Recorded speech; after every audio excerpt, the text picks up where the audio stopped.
Olá, eu sou Laércio de Souza Júnior, Negócios e Companhia está começando. Vamos falar hoje sobre o setor da construção civil, desafios e oportunidades do mercado imobiliário. Eu converso agora com o sócio-presidente da K2 Engenharia, o empresário Vladimir Albuquerque.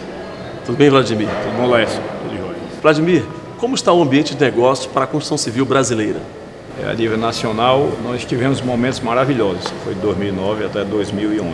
Em 2012, começamos a ter um pequeno desaquecimento. Em 2013, sentimos realmente o mercado a nível nacional, sentiu bastante, mas com a proximidade da Copa do Mundo, o reaquecimento em algumas cidades, onde eram cidades sedes da Copa do Mundo, esse mercado não ficou tão desaquecido como o restante do país.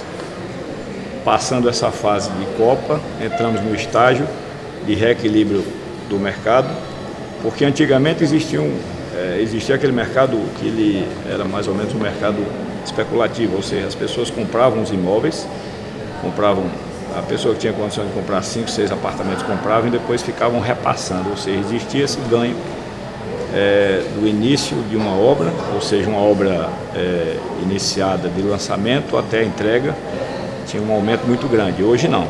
As pessoas que estão comprando os imóveis são realmente pessoas que vão morar nos imóveis. Para investimento são poucas pessoas que estão investindo, porque o mercado ele se readequou, ou seja, ele tinha esse avanço de preço e hoje não existe mais isso.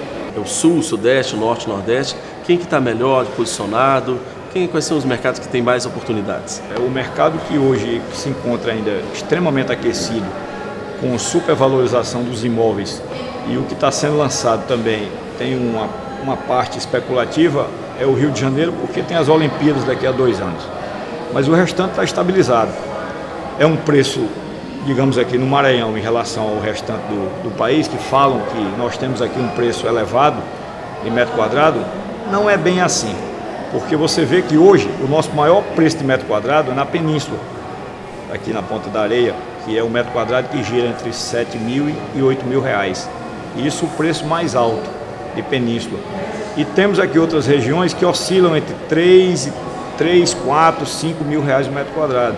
Então essa nossa realidade em relação a cidades bem maiores como Recife, tratando de Nordeste, Recife, Salvador, Fortaleza e a nível Sul e Sudeste, falamos aí de Porto Alegre, Belo Horizonte, Rio de Janeiro e São Paulo, você vê que lá eles ainda têm, para o setor onde tem aquele mercado de padrão mais alto, você vê que lá tratam entre 10, 12, 15, 20 mil reais o metro quadrado. Nessas regiões fala-se muito de um esfriamento. Será que pode se generalizar isso para o Brasil inteiro e no caso do Nordeste também?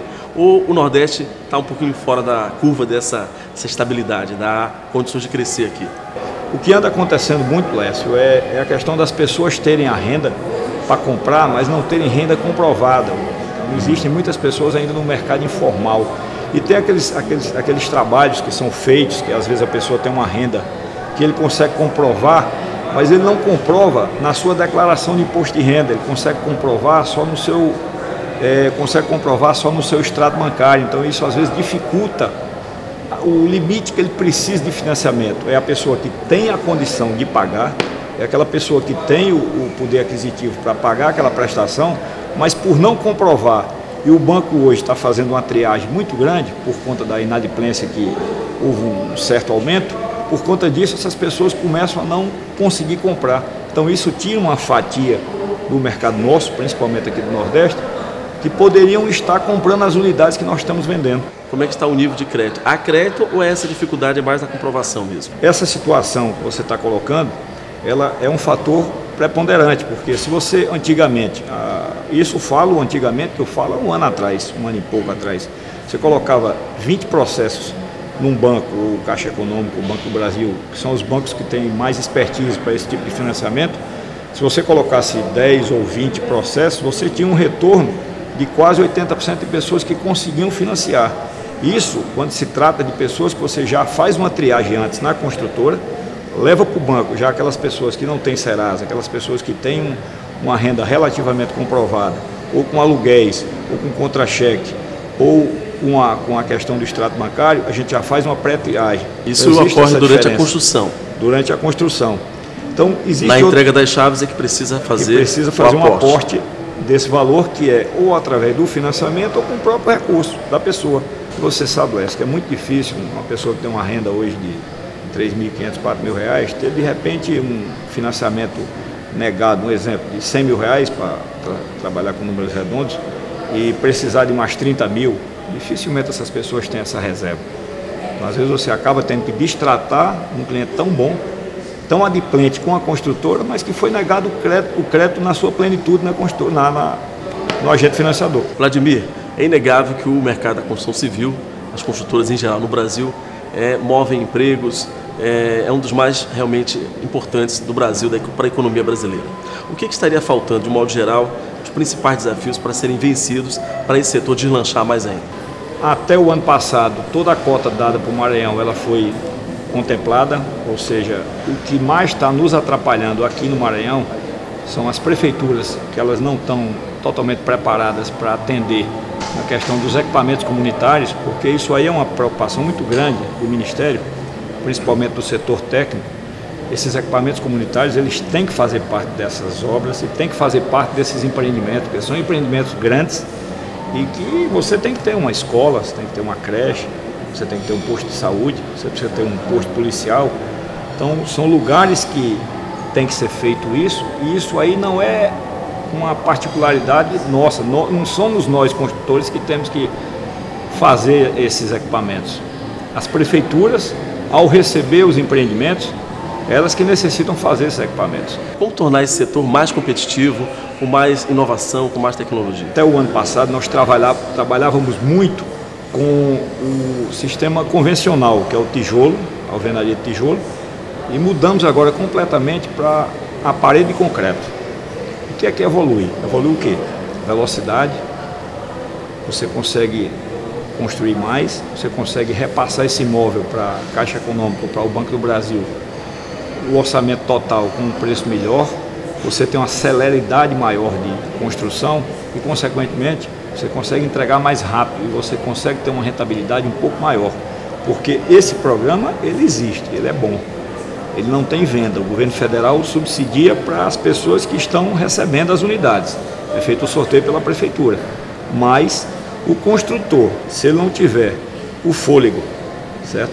Para no final de uma obra dessa, ele conseguir uma margem de lucro suficiente para que ele tenha vontade de fazer novamente. Então, o que a gente vem notando é que existem algumas construtoras, por não ter muito know-how, nem muita experiência assim, com grandes obras, elas vêm tendo dificuldades finais de não ter praticamente lucro e estão saindo desse mercado.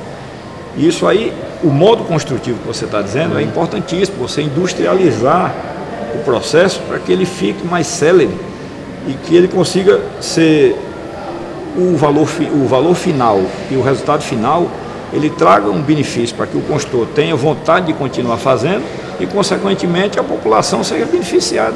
Isso significa então, certificações que qualifica a empresa e qualifica a construtora. E que dá para o consumidor final uma garantia, uma tranquilidade pelo menos maior de que aquele produto é um produto de qualidade. Exatamente. Isso é muito importante. Como é que está a parte da capacitação da mão de obra que faz exatamente essas obras surgirem? Quando você muda o modo construtivo, você precisa qualificar algumas pessoas que vão ganhar mais, quer dizer, são pessoas que eles vão passar do teto normal de um pedreiro, eles vão ter um ganho 3 vezes maior, mas eles precisam estar mais qualificados. Então essa qualificação ela é importantíssima. Na questão dos itens que abrange essa questão de parede, outro item importantíssimo é o bombeiro, o cara que faz a parte hidráulica, que isso aí é importantíssimo, a parte elétrica, tudo isso. Quanto mais você qualificar essas pessoas, por conta de quê? Das evoluções tecnológicas que vão chegando, e essas pessoas às vezes não têm acesso a ter esse tipo de evolução, essas pessoas não têm acesso a ter esse tipo de qualificação, você facilita para que o processo seja todo adequado. Então, treinar e qualificar é sempre muito importante. Como é que está a relação da construção civil com as cidades? As cidades estão se preparando para esse novo momento que vem aí, o futuro da construção civil. Como é que está essa questão da relação com as cidades? As cidades estão preparadas? Porque você veja, numa cidade como a nossa, nós estamos já em 2014, não temos ainda um novo plano diretor. Que foi feito um plano diretor há 11 anos atrás, então ele já está ultrapassado, ele precisa de uma evolução. Já está em fase de atualização. Já está em fase de atualização, ele precisa ser atualizado, então isso aí já está para ser feito desde o ano passado, não fizeram ainda existem algumas dificuldades, estão prometendo esse ano ainda concluir, isso é importante, isso tudo ajuda o quê? A gente saber para que lado nós vamos ter que ir, a gente chega em determinados lugares e precisa um acesso, uma melhoria, você não tem estação de tratamento, nós temos que fazer. A gente não tem um acesso de via pública, nós temos que fazer. A gente não tem uma rede elétrica, nós temos que colocar. Então tudo isso onera, tudo isso precisaria ser feito pelas prefeituras. Vladimir, só para finalizarmos, eu sei que você é um maratonista, gosta de corrida, e levando esses conceitos das corridas e da resistência, o que pode ser aplicado ao mundo corporativo? Transportando isso para o negócio, será que as coisas precisam ter um susto grande, ter um baque, travar tudo? Quer dizer, será que as coisas precisam travar para depois serem realinhadas? Esse processo que eu vejo em relação ao que eu faço da atividade física, colocando na minha vida profissional, a gente não precisa chegar no ponto de dar um gargalo final, a gente está travado aqui, peraí, agora precisa evoluir, precisa melhorar. Então o que aconteceu comigo na minha saúde, que eu procurei evoluir e hoje mudei radicalmente, nós não precisamos chegar nesse ponto no negócio em si da construção civil. Vladimir, muito agradecido. Obrigado por participar de um programa tão importante. Para você que acompanha Negócio e Companhia, pode rever esta conversa e os outros programas em nosso site. Faça uma boa semana e até a próxima.